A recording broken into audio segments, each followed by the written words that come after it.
খরচ কমানোর কিছু গুরুত্বপূর্ণ টিপস। এক বড় মাছ কিনলে চারকোনা বা কিউব করে ছোট ছোট টুকরা করে কেটে পাতলা ঝোল রান্না করতে পারেন, এতে বেশি দিন খেতে পারবেন। 2 ডিম আস্ত রান্না না করে ডিমের অমলেট বানিয়ে বা একসাথে ডিমগুলো ভাপে বসিয়ে তারপর কেটে পিস পিস করে রান্না করলে 2-3টা ডিম দিয়ে 5-6 জনকে খাওয়ানো যাবে। 3 মাংস সবসময় খাওয়া না গেলে ডাল জাতীয় খাবার, সিমের বীজ, সয়াবিন রান্না করতে পারেন, এতে প্রোটিনের চাহিদা পূরণ হবে। 4 মুরগির কিমা বা পেস্ট করে রান্না করলে পরিমাণে বেড়ে যায়, তাই অল্প অল্প করে সবজি, ডাল বা ভুনায় সেই কিমা অন্যান্য কিছুর সাথে ব্যবহার করতে পারেন। 5 যে কোনো রান্নাতে পেঁয়াজ যেখানে বেশি লাগে সেখানে বাঁধাকপি কুচি ব্যবহার করতে পারেন, এতে পেঁয়াজের অভাব বোঝা যাবে না। 6 ভাজি বা বড়ার পরিবর্তে ভর্তা বানাতে পারেন, এতে তেলের পরিমাণ কম লাগবে। 7 ঝালের জন্য আস্ত কাঁচামরিচ রান্নায় না দিয়ে কুচি কুচি করে কেটে দিতে পারেন, এতে অল্প মরিচেই ঝালের চাহিদা পূরণ হয়ে যাবে।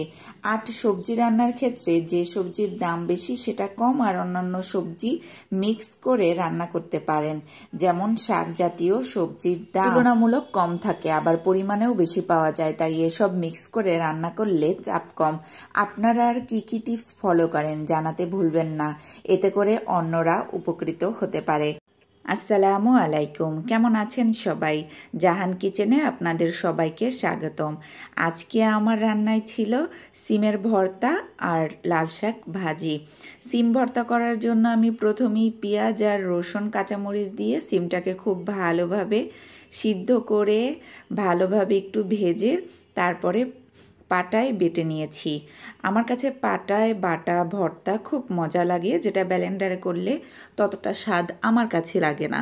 এই কারণে আমি সবসময় ভর্তাটাকে একটু পাটায় বেটে করার চেষ্টা করি, আর এই ভর্তাটা খুব স্বাদ হয়। এজন্য আমি পাটায় বেটেই এই ভর্তাটা করে নিয়েছি। এরপরে আমি লাল শাক ভাজির জন্য তেলের মধ্যে পেঁয়াজ কুচি আর রসুন কুচি আর কাঁচামরিচ দিয়ে দিলাম আর সামান্য লবণ। আমি এই ভাজিতে কখনো হলুদ ইউজ করি না, কারণ আমার মনে হয় লাল শাকে হলুদ দিলে লাল শাকের কালারটা চেঞ্জ হয়ে যায়। এই কারণে আমি ভাজিতে কখনোই হলুদ ব্যবহার করি না, তবে লাল শাক রান্নার ক্ষেত্রে আমি খুবই সামান্য হলুদ ব্যবহার করি মাঝে মাঝে।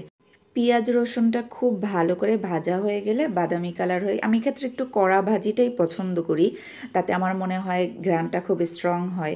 ভাজার পরে আমি এর মধ্যে লাল শাকগুলো দিয়ে দিয়েছি, তারপরে 5 মিনিট সরা দিয়ে ঢেকে রাখার পরে একটু সেদ্ধ হওয়ার পরে ভালোভাবে ভেজে নিয়েছি। ব্যাস, তারপর 2 মিনিট পরে আমার শাক রেডি। ধন্যবাদ সবাইকে।